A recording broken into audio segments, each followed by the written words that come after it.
하나님 말씀 베드로후서 1장. 예수 그리스도의 종이며 사도인 시몬 베드로는 우리 하나님과 구주 예수 그리스도의 의를 힘입어 동일하게 보배로운 믿음을 우리와 함께 받은 자들에게 편지하노니, 하나님과 우리 주 예수를 알므로 은혜와 평강이 너희에게 더욱 많을지어다. 아멘. 신약의 초대 교회 그리스도인들은요, 세계 여러 곳곳에 흩어져서 여러 가지 공경과 문제 직면해 있었습니다. 그것은 외적인 반대도 있었고 또 내적인 갈등도 있었습니다. 이 편지의 목적은 그와 같이 흩어져 있는 그리스도인들의 고난에 대하여서 성도들을 위로하고 또 그들을 격려해 주는 것입니다. 이 시간 또 동일한 위로가 우리 모두에게 있기를 축원합니다. 베드로가 이제 그의 가르침을 받는 교회에 이와 같이 얘기하고 있는 것입니다. 세상 속에 우리 그리스도인들도 오늘날 그 시대에 베드로와 그 베드로의 성도들이 당하였던 이런 어려움들을 직면하고 당하게 될 때가 많습니다. 그 그리스도인들에게 닥쳐오는 문제를 여러 가지로 분석해 볼 수가 있는데, 이런 종류의 것, 저런 종류의 것 생각해 볼 수 있지만, 궁극적으로는 단 한 가지입니다. 우리에게 어려움은 무엇이냐? 바로 믿음의 약함입니다. 우리의 믿음이 약하여지고 또 우리가 믿지 못하는 것, 그것이 우리의 약함의 주된 원인이 되는 것입니다. 그럴 때 우리 마음에 의심이 생기게 되어지고요, 또 하나님의 약속에 대해서도 의문을 갖게 되어집니다. 복음서와 사도행전의 첫 메시지는 뭐냐면 다가올 진노를 피하라는 것입니다. 앞으로 장차 임할 그 진노에 대해서 우리가 주의하고 살피고 피해야 된다는 것입니다. 하지만 그 시대에 거짓 교사들은 뭐라고 했냐면 그런 거 신경 쓸 필요 없다고 했어요. 다가올 진노라는 것은 없다. 우리의 형편을 봐라. 모든 것이 풍요롭고 안정되고 평안한데 여기에 진노와 심판이 어딨냐라고 가르쳤던 거예요. 그랬을 때에 어리석은 교인들은요, 이 말에 현혹되었습니다. 끊임없이 사도들은 그들에게 심판이 있을 것이고 그 심판을 면하기 위해서 깨어 있으라고 얘기하지만, 사람들은 자기들에 대해서 또 자기 주변의 환경에 자기가 쌓아놓고 마련한 것들에 안심하면서요, 전혀 이 일에 대해서 준비하려고 마음을 갖지 않았던 것입니다. 슬플 때, 또 괴로울 때, 또 힘들 때 자기도 모르는 사이에 이 약한 믿음이라는 것은 우리들에게 스물스물 스며드는 것입니다. 내가 언제 이렇게 약한 믿음이 됐는지 자기가 그걸 자각하면요, 그 가운데에서 브레이크를 잡을 텐데요, 그걸 모르는 겁니다. 마치 냄비 속에 살살 달구어지는 개구리를 삶는 것처럼 조금씩 그렇게 되는 거죠. 이러한 때 우리가 낙심이라는 이 죄에 빠지게 되어지고요, 또 의심과 공포에 빠져들게 됩니다. 그렇기 때문에 이럴 때 우리들은 이 베드로가 그 성도들을 어떻게 격려했는지 또 어떻게 위로했는지에 대해서 우리가 잘 살펴볼 필요가 있는데, 무엇보다도 우리가 알아야 될 것은요, 자기의 처지를 확실히 알아서요, 여기에 대해서 분명한 태도를 취하는 것입니다. 야생 동물들이 산 같은 데 가서 우리가 등산 같은 거 할 때요, 갑자기 막 나타날 때가 있죠. 그때 나의 몸짓을 유심하게 살펴요. 그들의 오감을 가지고요, 보기도 하고 또 듣기도 하고 또 냄새 맡기, 우리 체취를 통하여서도 다 안다고 그래요.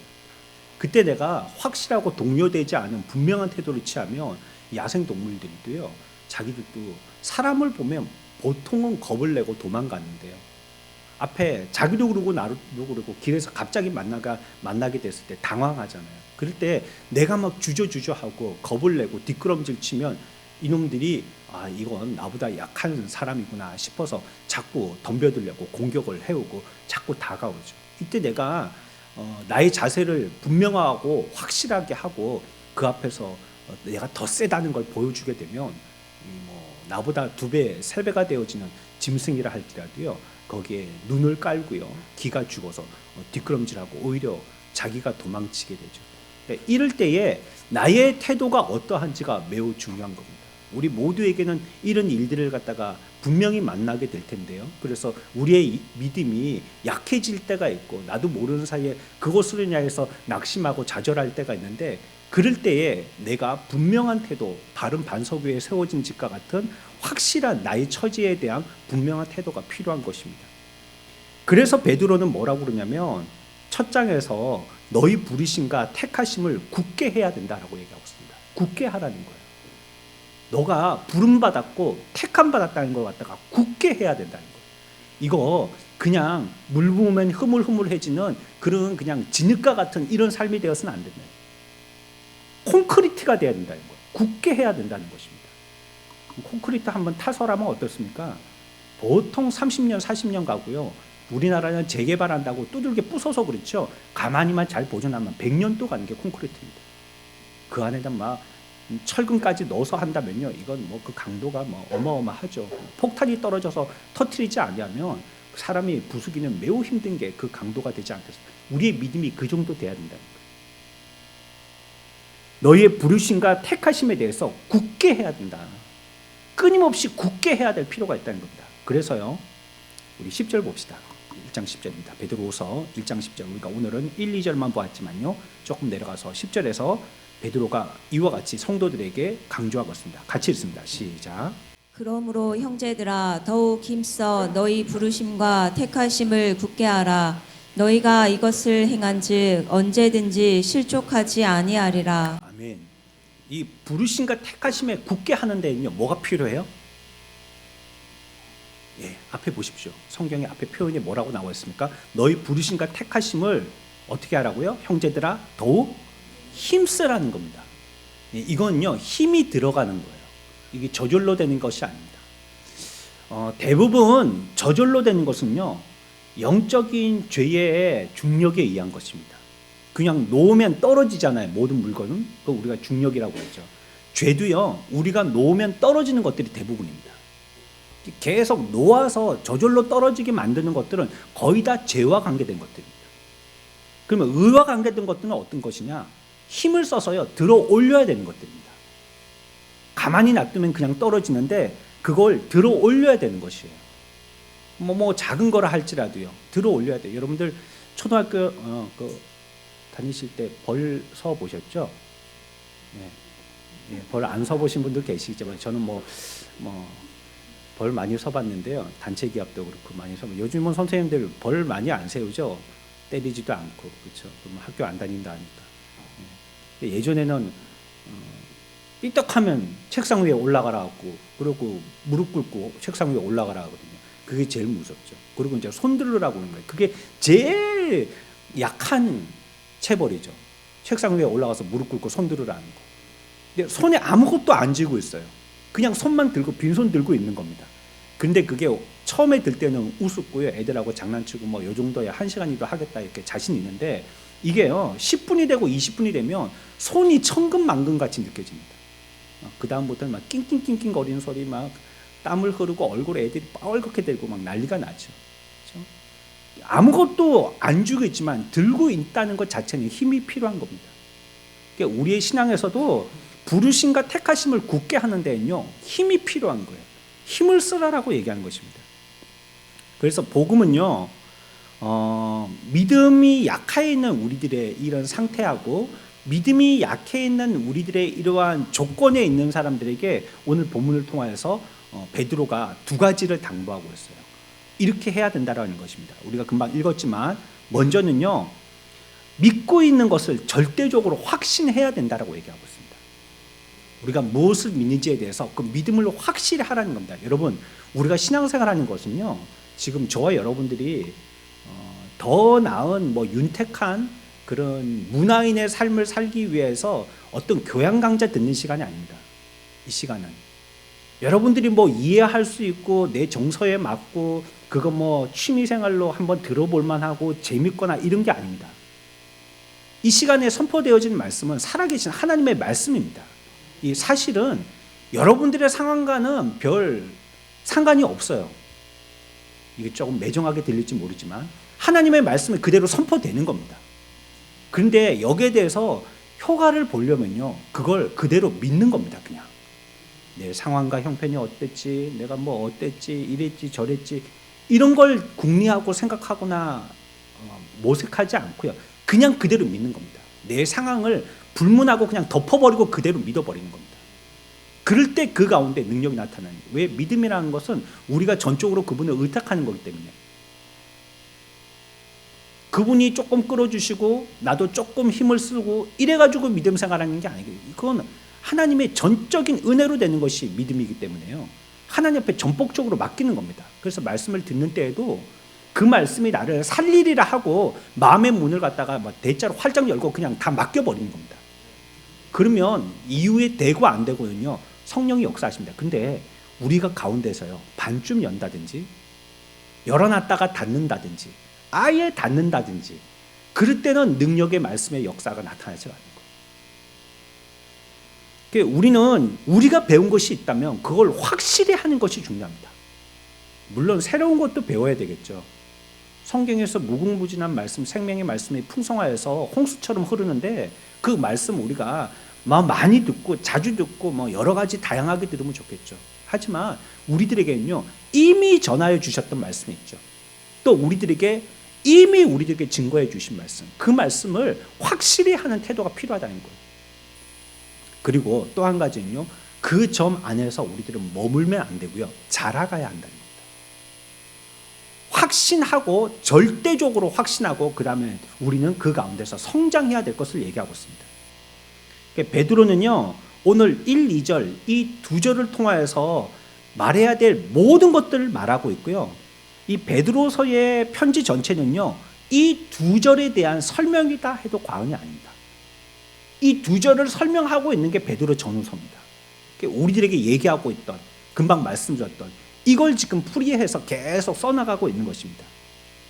우리가 시작할 때 가졌던 믿음 있지 않습니까? 우리가 신앙을 처음에 입문했을 때 갖게 되었던 그 믿음, 또 시작할 때 확신했던 것, 이거 견고하게 붙들어야 된다는 것이. 하나님의 말씀은 시간 지난다고 바뀌는 게 아니거든요. 2000년 전 주님께서 우리들에게 살아서 육신으로 많은 사도들과 제자들, 그리고 옆에 있는 군중들에게 하셨던 그 말씀은요, 지금 또 유효한 말씀이거든요. 아니, 그 전에 창세 때 하셨던 말씀, 그 말씀이 지금 또 우리들에게 유효한 말씀이거든요. 그렇기 때문에 그 말씀을 새롭게 하고요, 우리의 마음 가운데에 새롭게 하고, 처음에 믿었던 것과 같은 동일한 마음을 가지고 또다시 믿으려고 애를 쓰고 노력해야 되는 것입니다. 이것이 베드로서의 마지막까지 계속 이어지는 것입니다. 그러니까 우리가 10절에서 얘기했던 것처럼요, 힘써서 너희 부르심과 택하심을 굳게 하라, 이 말씀 있죠. 이게 주된 주제가 되면서 이 흐름이 끝까지 갑니다. 우리 좀 읽어볼까요? 베드로 후서입니다. 거의 이제 몇 바지에 다가서요, 3장의 18절요. 한번 읽어봅시다. 오직 우리 주 곧 구주 예수 그리스도의 은혜와 그를 아는 지식에서 자라가라. 아멘. 동일한 말씀입니다. 1장 10절과 같은 말씀입니다. 그러니까 여기서 시작해서요, 이것으로 얘기하고 있는 것입니다. 계속 이 말씀을 하고 있죠. 다시 한번 강조합니다. 그래서 우리가 첫 번째로 해야 될 것이 무엇이냐면 우리의 토대를 확실히 하는 겁니다. 같이 한번 해봅시다. 토대를 확실히 하자. 토대를 확실히 하자. 기초가 없으면 세워질 수 없습니다. 기초가 든든하지 아니하면요, 또 흔들흔들 하게 되어집니다. 그렇기 때문에 우리들에게 절실하고도 필요한 중요한 요소는요, 토대를 든든히 하는 것입니다. 우리의 기초를 튼튼히 하는 것입니다.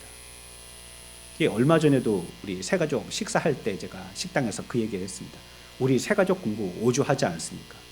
그런데 그게 교리 공부의 전체라고 말씀드렸어요. 그게 우리가 배우고 가르칠 수 있는 신학의 거의 답니다.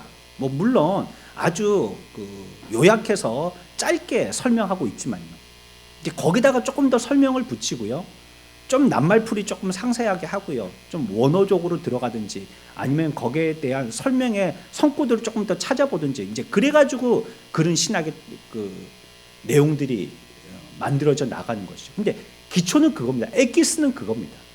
뭐 다른 게 없어요. 그 교리가 우리가 성경 공부할 때 배우는 교리고요. 그 교리가 목사들이 공부하는 교리 다 똑같은 교리입니다. 동일한 교리입니다. 그러니까 그 토대를 분명히 해두면요, 그건 건물 지을 때요, 기초 마련한 것처럼요, 분명히 해둔 것입니다. 확실하게 마련되는 것이죠. 교회 안에서의 문제도 그것이라고 생각합니다.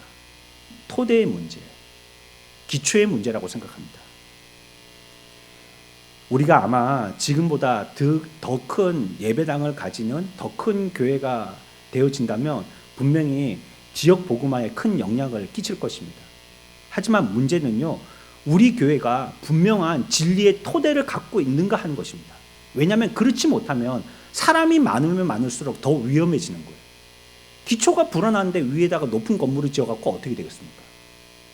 튼튼하기만 한다면 얼마든지 지어 올라갈 수가 있겠지만, 튼튼하지가 않은 기초 위에다가 높은 건물을 짓는다는 것은요, 한 층이 올라가면 올라갈수록 더 위험해지는 겁니다. 진리를 소유하고 있지 않은 교회라든지, 아니면 진리가 약한 교회라든지요, 아니면 그 교회가 그 진리 위에 든든히 서 있지 않다든지요 한다면 그 교회는요, 세상에 영향력을 끼칠 수가 없는 것입니다. 성경이 관심을 두고 있는 것은 무엇입니까? 하나님의 말씀의 진리죠. 진리가 무엇인가를 우리들에게 말씀하시는 데 목적이 있습니다. 성경은 많은 숫자와 큰 집단에 속한 처량한 믿음을 비웃습니다. 그거 아무것도 아닌 걸로 칩니다. 기드온의 용사가 3만 명 이상이 되니까 너무 많다고 하셨어요. 돌려보내라는 거예요. 우리는 다다익선이라고 많으면 전쟁에 이길 줄 알고요. 군대도 무기도 여러 가지 뭐든지 많으면 좋은 줄 알지만 하나님은 그런 것들에 대해서요, 콧웃음 치시는 거예요. 내가 그런 거 갖고 쓰는 자가 아니다 하시는 거예요. 그리고 오히려요, 그런 걸 물리치셨어요. 그것은 나중에 기드온의 용사들은 몇 명 갖고 싸웠습니까? 300 가지고 싸워요. 300. 사실은 300도 아니고요, 3명 가지고도 하실 수 있고요, 없이도 하실 수 있죠.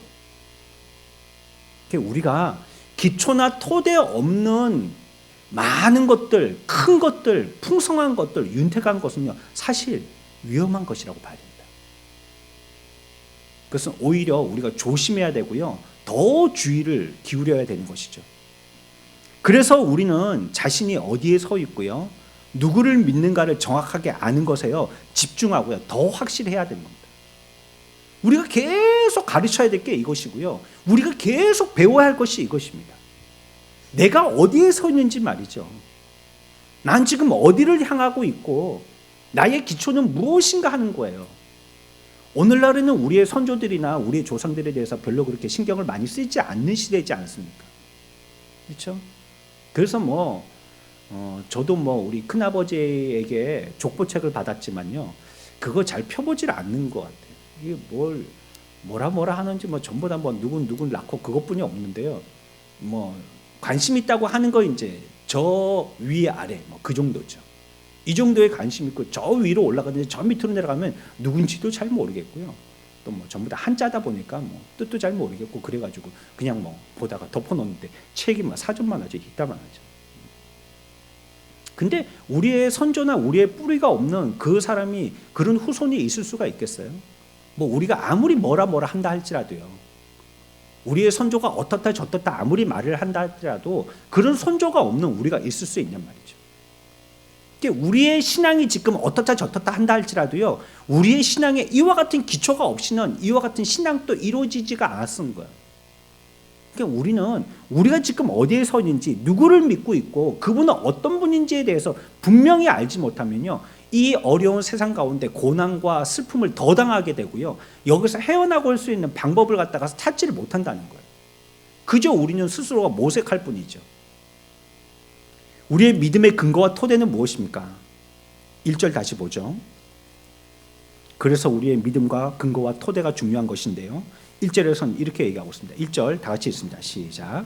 예수 그리스도의 종이며 사도인 시몬 베드로는 우리 하나님과 구주 예수 그리스도의 의를 힘입어 동일하게 보배로운 믿음을 우리와 함께 받은 자들에게 편지하노니. 아멘. 뭐라고 말씀하시냐면요, 이것이 의를 힘입어서 동일하게 보배로운 믿음을 가진 자들이다, 이렇게 얘기하고 있습니다.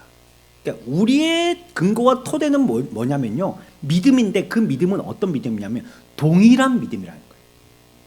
같이 한번 봅시다. 한 믿음, 한 믿음.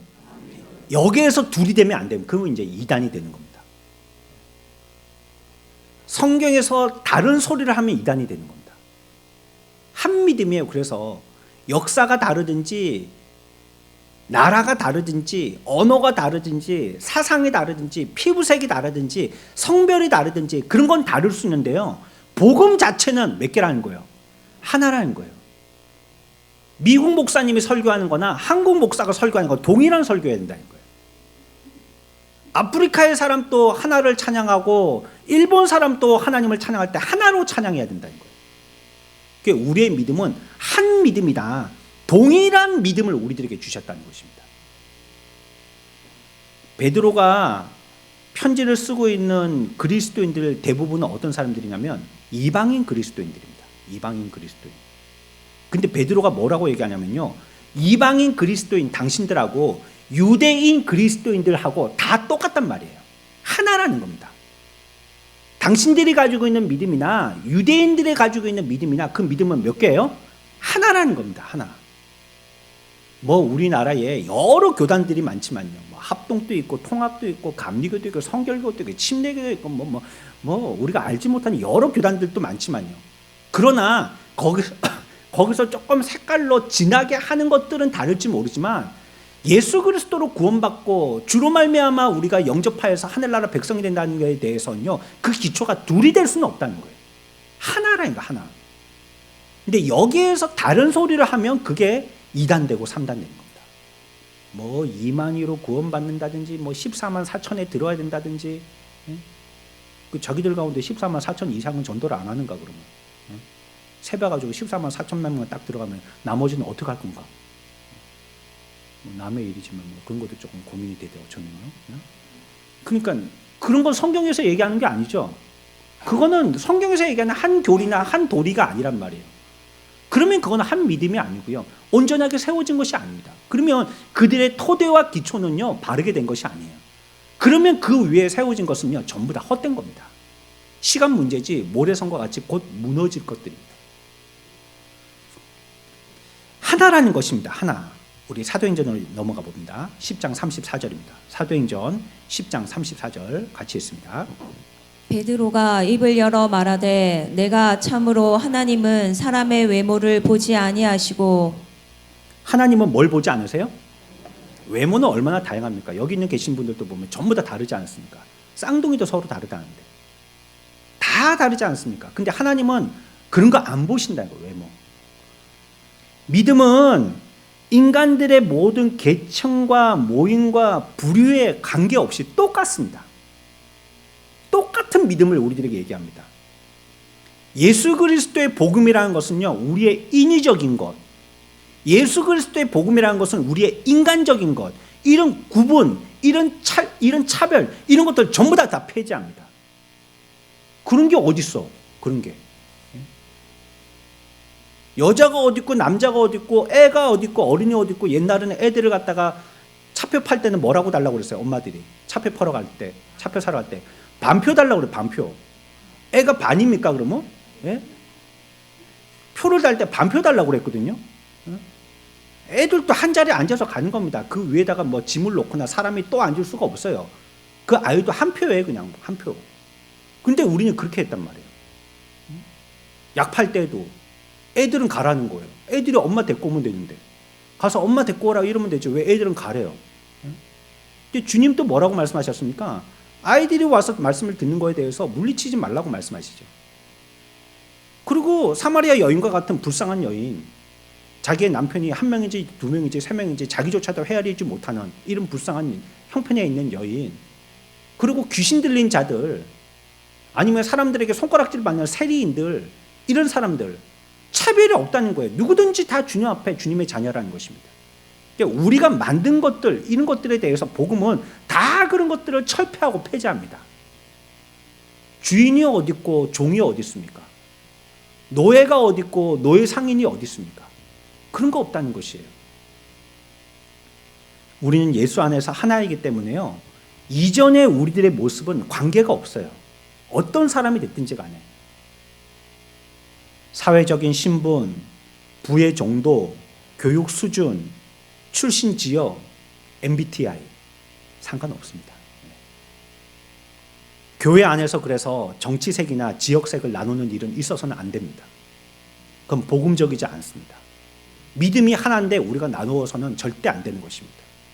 오직 동일하게 보배로운 한 믿음만이 있을 뿐인 것입니다. 우리는 그것을 붙들고 있는 거예요. 그리고 동일하게 또 우리들에게 말씀하고 있는 것은 1절에서요. 그 유일한 믿음은 바로 우리가 스스로 터득해서 깨닫거나 명상해서 참선해서 얻어낸 믿음이 아니라 사도들로부터 받은 믿음이라는 거예요. 우리 1절 다시 한번 봅시다. 사도들로부터 받은 믿음이라는 거예요. 베드로가 자신을 소개할 때 뭐라고 소개하느냐? 나 선생이다, 교수다, 나 어느 대학의 교수다, 내 말 잘 들어, 내 말은 그와 같이 권위 있는 거야. 이렇게 설명하지 않더라는 거예요. 내가 전하고 있는 것은 어디에 강조를 두고 있냐면 어떤 것이다라고 이렇게 설명합니다. 1절 다시 한번 읽습니다. 시작. 예수 그리스도의 종이며 사도인 시몬 베드로는 우리 하나님과 구주 예수 그리스도의 의를 힘입어 동일하게 보배로운 믿음을 우리와 함께 받은 자들에게 편지하노니. 시몬 베드로가 자기를 뭐라고 소개했어요? 사도라고 소개한 겁니다. 사도. 이거 내가 터득한 게 아니고 주님으로부터 수요해서 받은 자들이라는 거예요. 내가. 그걸 받은 자이고 내가 전하는 것도 사도의 권위로서 전해 준다는 거예요. 내가 똑똑하기 때문에 내가 막 철학 박사고 신학 박사고 그렇기 때문에 사회에서 내가 신분이 있기 때문에 내 말에 권위를 더 두고 그 말에 귀 기울이라 이렇게 얘기하지 않는 거예요. 나는 그저 사도의 권위로서 전하는 거라는 거예요. 여기서 우리들은요 이단의 근거를 찾을 수 있습니다. 그들이 어떤 권위로 전하는가 하는 겁니다. 어떤 권위로. 과연 그들이 주창하는 것이 어떤 권위인 겁니까? 그리고 또한 우리가 교황주의자라고 얘기하는 로마 카톨릭과의 차별도 여기서 발견하게 됩니다. 그들은 사도권을 주장하긴 하지만요. 그러나 말씀과 진리보다도 위에 교권입니다. 교황이 위에죠. 그걸 해석하고 어떻게 적용하느냐를 갖다가 설교하면 그게 성경의 말씀보다 더 우선되는 거예요. 그러나 베드로는 뭐라고 얘기하고 있습니까? 내가 얘기하고 있는 이 믿음이란 것은 사도들이 전해준 믿음이다. 사도들로부터 수여하고 사도들의 믿음이다라고 얘기하고 있습니다. 신천지 하나님의 교회, JMS 이단들 이들은 사도들의 권위를 가지고 사도들로부터 수여받은 그러한 믿음으로 전해주는 것이 아니에요. 예전에 제가 신학교 다닐 때 설교학 목사님이 목사들 설교할 때 짜짜로니 설교하지 말라고. 짜짜로니가 뭔지 아시죠? 토요일에 아빠가 요리사 되는 거 있죠. 그게 짜짜로니 아닙니까? 그렇죠? 설교할 때 말이죠. 자기 머리에서 짜낸 설교하지 말라는 거예요. 그거는 당신 설교지 그게 하나님의 말씀의 설교냐고. 그런 거 하지 말라는 거예요. 근데 이단들이 하는 게 그런 거거든요. 짜짜로니 설교하는 겁니다. 자기의 생각, 자기의 판단 가지고 이성 가지고 해석하는 겁니다.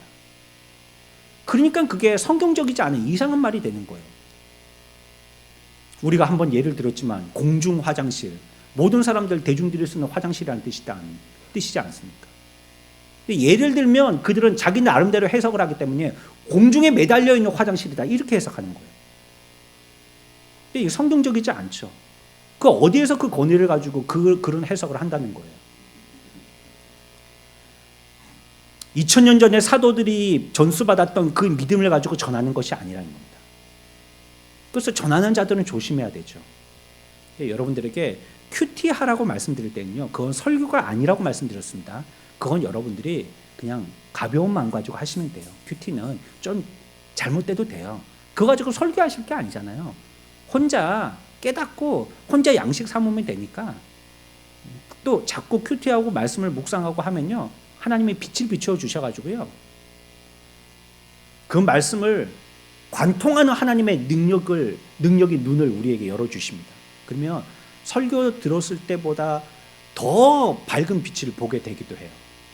뭐 그런 거는 좀 우리가 부담을 느끼지 않고 쉽게 할 수 있지만요. 우리가 앞에 나와서 누구에겐가 설교를 해야 된다는 것은요. 그거는 아무렇게나 할 수 없죠. 그래서 장로교에서도요. 설교에 대한 설교권을 주도록 담임 목사를 세우는 것입니다. 설교는 아무한테나 세우는 게 아니죠. 강도사가 됐을 때 겨우 강도권을 줘서요. 설교하게 하는 겁니다. 자연인들이 믿기 어려워하는 것이 무엇입니까? 교회 밖의 사람들이요. 이 말씀이 2000년 전에 있었던 말씀인데 오늘날 현대에 이 말씀이 우리들에게도 유효한가 하는 것입니다. 과연 이것은 역사지 우리가 배울 만한 진리의 말씀인가? 내가 정말 목숨 걸고 따를 만한 그런 삶의 길인가 하는 것을 의심하는 거죠. 하지만 저는요. 그것이 우리의 처지에 대한 똑바른 태도라고 그리고 우리가 나가야 할 토대라고 생각합니다. 이것이 당장 우리가 궁리하거나 생각하거나 아이디어를 낸 것이 아니고 2000년 전에 우리들에게 주셔서 사도들로부터 우리가 받은 것이기 때문에 이 말씀이 권위가 있는 것입니다. 그래서요. 이단들과 정통 종교를 구분하는 방법 가운데 하나가 역사성입니다. 얼마나 역사가 있는가. 대부분의 이단들은요. 신흥 종교라고 그 역사가 굉장히 짧습니다. 그런 것 대부분 이단들입니다. 그러나 종교라고 하는 것은요. 적어도 그 역사가 수백 수천 년은 돼야지 기본적으로 종교라고 할 수가 있는 거예요. 우리가 이 많은 세월을 두고 이것은 뭐 사골이고 고리타분하고 오래된 역사고 그 사람들은 그렇기 때문에 여기에 대해서 신임할 수 없다고 얘기하려는지 모르지만 우리들은 그렇지 않다는 거예요. 이건요 사도적인 믿음으로 가지고 우리가 수여받은 것이라는 거예요. 그 역사성이 우리들에게 이것이 참된 진리라는 것을 지금까지 임상 실험해왔고 검증해왔고 우리의 삶을 통해서 성령이 우리들에게 증거하여 주신다는 것입니다. 그리스도의 교회는요, 그래서 사도들과 선지자들의 토대 위에 세워지는 겁니다. 우리의 머리에서 짜짜로니로 세워지는 것이 아니라는 것이에요. 에베소서 2장 20절 봅시다. 에베소서 2장 20절의 말씀입니다. 함께 봅니다. 시작. 너희는 사도들과 선지자들의 터 위에 세우심을 입은 자라. 아멘. 우리는 어디에 세우심을 입었다고요? 사도들과 선지자들의 터라는 것입니다. 여기서 다른 소리 하면 두 말 말고 입 닫아야 됩니다.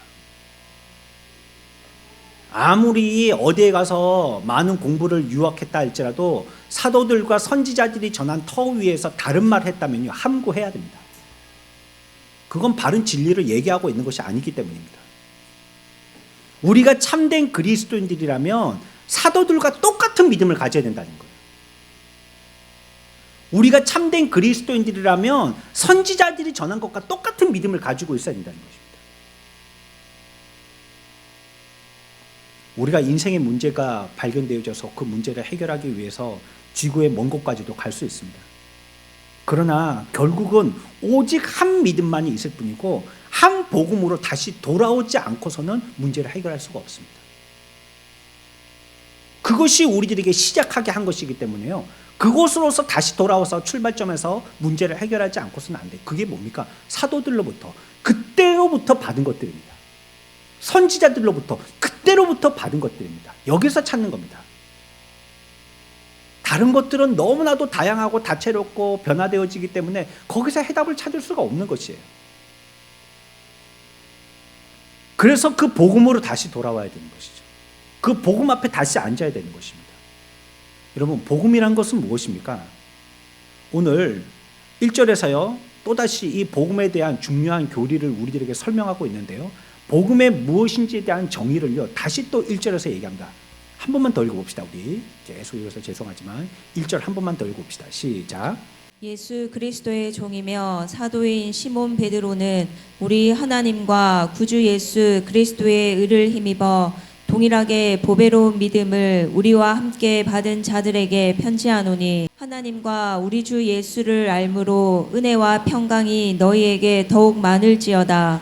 제가 다시 한번 말씀드립니다. 성경에서 강조하는 것은 여러 번 씁니다. 강조할 말은 여러 번 써요. 그건 강조한다는 뜻입니다. 자, 1, 2절 사이에 강조되어 있는 단어가 뭐가 있습니까? 동일한 단어.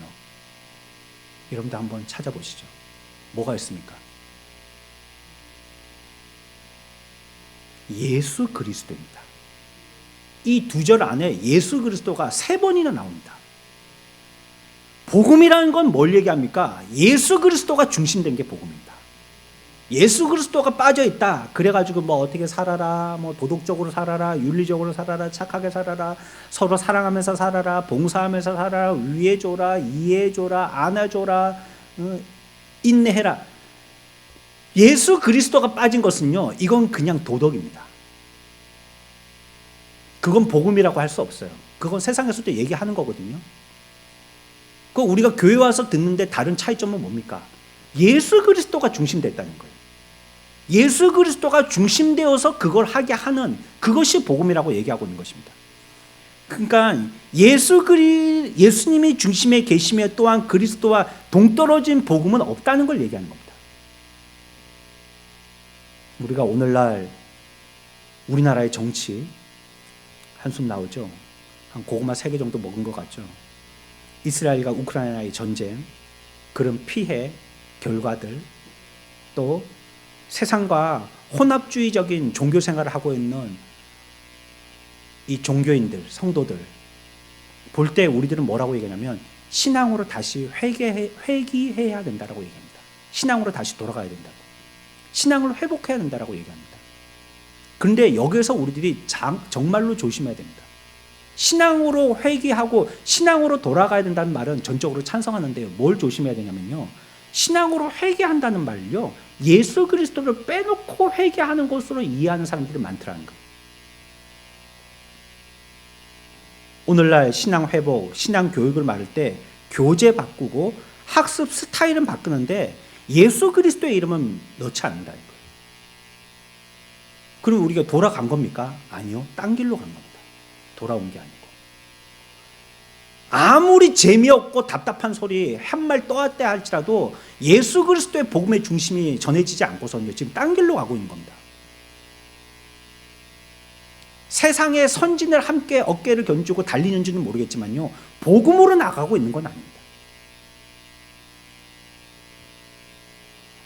오늘날 교회에서 참 아이러니한 것이요, 제일 이슈가 되지 않는 게 그리스도입니다. 예수 그리스도 하면 별로 흥미를 못 느껴요. 아, 뭐 그거 하는 소리 또 하구나. 이 건성으로 듣죠. 우리가 뭐 1,000,000원 개똥 탔습니다. 그러면 돈에 눈이 막 번쩍 뜨이고 막. 뭐 차를 갖다가 막 이렇게 신차를 한 대 구입했습니다. 그러면 눈이 번쩍 뜨이고 막. 건물이 이렇게 큰 걸로 우리는 이전합니다. 눈이 번쩍 뜨이고 막. 뭐 이 앞에 강대상 뜨면 이게 몇백만 원짜리입니다. 그럼 눈이 번쩍 뜨이고 그러는데. 예수 그리스도 얘기하면 시들하단 말이에요. 그건 뭐 옛날이나 지금이나 맨날 하는 소리지 뭐. 예수 그리스도 어디 가나? 그러고 있단 말이에요. 오늘날 우리가 복음으로 회개해야 된다는 말은 예수 그리스도로 돌아가야 된다는 말입니다. 예수 그리스도가 없으면 그건 복음이 아니에요. 그래서 지금 1, 2절에서요, 복음을 얘기할 때 자꾸 예수를 얘기합니다. 예수를 몰라서 얘기하는 겁니까? 하나님을 믿고 일반적인 신앙을 소유한다라고 그리스도인이 다 되었다라고 얘기할 수 없는 거예요. 그리스도인의 믿음의 핵심은요, 바로 예수 그리스도고요. 예수 그리스도를 통한 인격이 되어야 된다는 걸 얘기합니다. 그게 복음의 사람이 됐다는 겁니다. 그게 그리스도인이라는 뜻입니다. 그리스도인이란 말은 그리스도와 같은 사람이라는 뜻이거든요. 우리의 별명이 그거지 않습니까? 예수 믿는 사람들을 좀 고상하게 그리스도인, 크리스찬이라고 얘기하지 않습니까? 그거는 뭡니까? 그리스도와 같은 사람이라는 뜻이에요. 우리를 보면 우리에게서 그리스도의 향기가 풍겨나야 된다는 뜻이거든요. 내 모습에서 그리스도의 모습이 이렇게 겹쳐져 보여야 된다는 뜻이에요. 그 우리에게서 그리스도와 같은 인격이 있어야 되죠. 예수를 알고 예수를 중심하고 그 말씀이 우리의 삶의 토대가 되어 있지 않고서는 어떻게 우리가 그리스도인이라고 얘기할 수 있어요? 그래서 그걸 그냥 저는 교인이라고 얘기합니다. 교인. 교인은 뭡니까? 교회 온 사람들. 그러나 그것과 그리스도인과는 천지 차이입니다. 왔다고 다 그리스도인이 되는 건 아니기 때문이죠. 내 삶의 중심에 예수 그리스도가 있는가 하는 겁니다. 우리가 지난주에 배운 것처럼 생명이 있는 삶의 특징이 뭐라고 했습니까? 자기를 위하여 사시는 것이 아니다. 주님이 말씀하셨죠. 그래서 우리들도 그리스도의 생명의 풍성함이 있는 자는 자기를 위해서 살지 않는다고 그랬죠. 그리스도의 영광을 위해서 사는 것이고 십자가의 도리를 위해서 사는 것이고 말씀의 뿌리를 붙들고 사는 것이지 자기를 드러내서 사는 게 아니라는 거예요. 그래야지 그게 그리스도의 생명이 있다는 거죠. 그게 그리스도인이죠. 내가 그리스도인인데 생각하고 판단하고 행동은 내 뜻대로 했어요. 그럼 그건 자기인이죠. 그리스도인은 아닌 겁니다. 그러니까 우리에게 복음이란 것은 무엇입니까? 예수 그리스도가 중심되어진 삶을 얘기하는 겁니다. 저 여러분들이 참복음의 그리스도인들 다 되시기를 축원합니다. 우리가 죽을 때까지 추구하는 겁니다. 이게 뭐 윤택하고 화려하고 뭐 번지르하고 뭐 그거 만드는 게 그리스도인이 아니에요. 그리스도인은 정말 그리스도의 인격을 갖추는 겁니다. 그게 좀 촌스러워 보여도요, 이게 좀 고리타분해 보여도요, 그것 만들기 위해서 애쓰는 겁니다. 내가 자꾸 거울 앞에 쓰는 겁니다. 내가 그리스도를 닮았나. 괜히 톡소용 기르고 그러지 마시고요, 내 인격이 그런가 하는 거예요. 내 인격이 그리스도를 닮았다 쳐다보는 겁니다. 이럴 때 나는 어떻게 하는가? 주님은 어떻게 하셨나? 여러분들 그 책 읽어보셨죠? 저도 그 책을 읽었을 때 참 감명 깊게 읽었는데요, 예수님이라면 어떻게 하셨을까? 짧지만 아주 임팩트가 있는 책입니다. 한번 읽어보십시오. 그 스테디셀러 아닙니까? 무슨 일들을 결정할 때에 내가 어렵다 힘들다 싶을 때는 그 주제 딱 생각해 보면 됩니다. 예수님이라면 어떻게 하셨을까? 이때 예수님은 이때 이거 사셨을까 말았을까? 이거 먹었을까 안 먹었을까? 예수님이라면 우리가 판단해 보는 겁니다. 그러면 그게 정확하지는 않더라도요, 거의 70-80%는 맞습니다. 복음이라는 것은 예수 그리스도를 중심하지 않은 것을 어떻게 복음이라고 얘기할 수 있습니까? 복음주의를 얘기하면서 예수 그리스도의 말을 갖다가 한마디도 하지 않는데 그게 어떻게 복음주의라고 얘기할 수 있냔 말이에요. 복음의 기초는 예수 그리스도입니다. 그래서 성경은 계속 베드로를 통해서 예수 그리스도 얘기하고 있는 겁니다. 하나님은 거룩하시죠. 우리들은 죄투성이 아닙니까?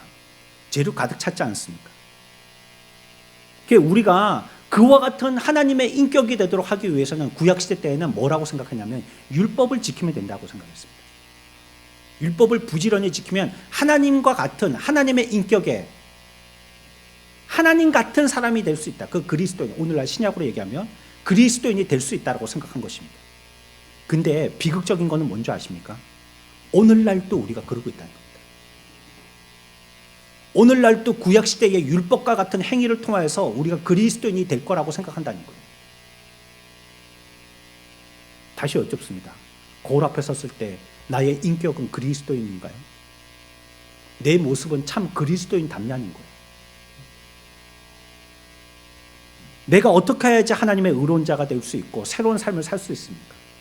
내 인격이 어떻게 완전히 180도 전환될 수가 있습니까? 우리의 수고와 우리의 노력으로는 절대 안 된다는 것이 성경의 단언입니다. 내 힘 갖고 안 된다는 거예요. 복음이라는 것은요, 예수 그리스도를 힘입지 않고서는 안 된다는 겁니다. 그의 의를 힘입어야만 그와 동일한 믿음을 가질 수 있다라고 말씀하시는 거예요. 그러니까 우리가 의인이 되는 것은요, 율법으로 되는 것이 아니고요, 예수 그리스도의 공로로 되는 것임을 믿으시기 바랍니다. 그렇지 않고는 우리의 인격이 그리스도인화 될 수는 없다는 것이에요. 안 된다는 거예요. 주구장창 믿고 평생을 믿어도 율법의 행함 가지고는 안 된다는 거예요. 내가 그와 같이 그리스도로 의의 옷을 입어야지만 된다는 것이에요. 이걸 성경은 뭐라고 얘기하고 있냐면요, 1절 중반절에 보면 그리스도의 의를 힘입어서요, 힘입으라고 분명히 얘기하고 있습니다. 그리스도의 의를 힘입어야지만 참다운 그리스도인의 인격이 된다고 얘기합니다. 힘입어서 동일하게 어떤 믿음을요? 그래서 보배로운 믿음이라고 하는 겁니다. 그 믿음.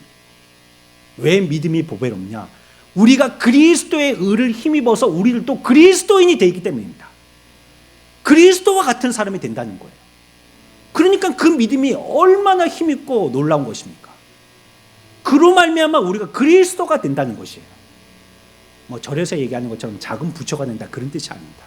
우리의 인격에 그리스도의 모습이 풍겨져 나오게 되어진다는 것이에요. 나사렛 예수 그리스도는요, 하나님의 독생자시고요, 그는 오직 한 가지 일 때문에 이 세상에 오신 것입니다. 그 일은 인간의 죄를 짊어지셔야지만 된다는 일입니다.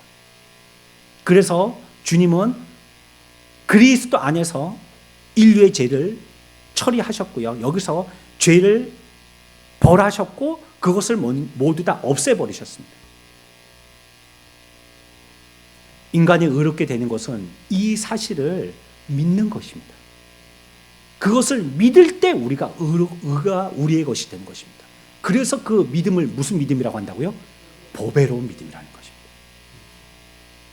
그게 보배로운 믿음이죠. 나에게 주신 의를 받아들이고요, 나는 아무 값어치 없는 죄인인 것을 하나님 앞에 고백하는 겁니다. 우리는 아무 쓸모없는 존재들이라는 걸 하나님 앞에 고백하는 겁니다. 내놓을 것 없는 마른 막대기와 같은 존재라는 걸 하나님 앞에 고백하는 겁니다. 나는 철저히 죄인이고 주의 도우심 그리스도로 말미암아 죽으심의 의의 옷을 우리에게 입혀주시지 아니하시면 우리가 이 세상 살 때 아무리 바리새인과 서기관이라서 율법에 대해서 통달한 자라 할지라도 구원과는 먼 연약한 존재라는 것을 고백하는 겁니다. 우리는 무력하다는 것을 하나님 앞에 고백하는 겁니다. 이것이 바로 그리스도인의 믿음에 대한 정수입니다. 교회는 뭘 하는 곳입니까? 이걸 알리는 데가 교회입니다. 그리스도로 옷 입으십시오. 죄 있는 자도 오시고, 아픈 사람도 오시고, 불쌍한 사람도 오시고, 피곤한 사람도 오시고, 지친 사람도 오시고, 얻어 터져서 깨진 사람도 오시고, 내일 모레 죽을 사람도 오시고, 다 오십시오. 그러나 예수 그리스도로 말미암아 의의 옷 입으면 우리들도 그리스도인이 되어집니다. 그 의가 우리에게 옷 입혀져서 참다운 믿음을 통하여서 하늘나라 백성이 되어집니다. 라는 걸 선포하는 것이 교회입니다. 교회 와서 위로받으십시오, 뭐 사랑하십시오, 뭐 사이좋게 지내십시오, 뭐 헌금 많이 내십시오, 뭐 청소 깨끗이 하십시오, 이런 거 얘기하는 데가 아니라는 교회는. 이걸 선포하지 않으면요, 교회의 사명을 저버린 거죠. 하나님은 우리에게 새로운 본성과 새로운 삶, 또 긍정적인 의를 주셨다라고 얘기하고 있습니다. 그게 어디에 있습니까? 예수 그리스도의 옷을 우리들에게 입혀주실 때 된 겁니다. 그때부터 스타트입니다. 이때부터 시작인 거예요, 우리의 삶은요. 그러니 믿음이라는 것은요, 그리스도를 통해 가지고 하나님께로 돌아가는 것입니다. 주님께로 돌아가는 것입니다. 이것을 본문에서 베드로는 보배로운 믿음이다, 이렇게 부르고 있습니다. 양심의 가책이 사라지고 하나님께 용서받고 죽음과 무덤의 공포가 사라졌고 나를 대항해서 고소할 수 없게 하는 그 가치, 이 측정할 수, 계산할 수 없는 이 가치의 것이 나의 것이 되었다. 그것이 무엇을 통해서? 믿음을 통해서 되었다. 그래서 그 믿음은 보배로운 믿음이다 라고 얘기하고 있는 것입니다. 돈, 평안 줄 수 없습니다.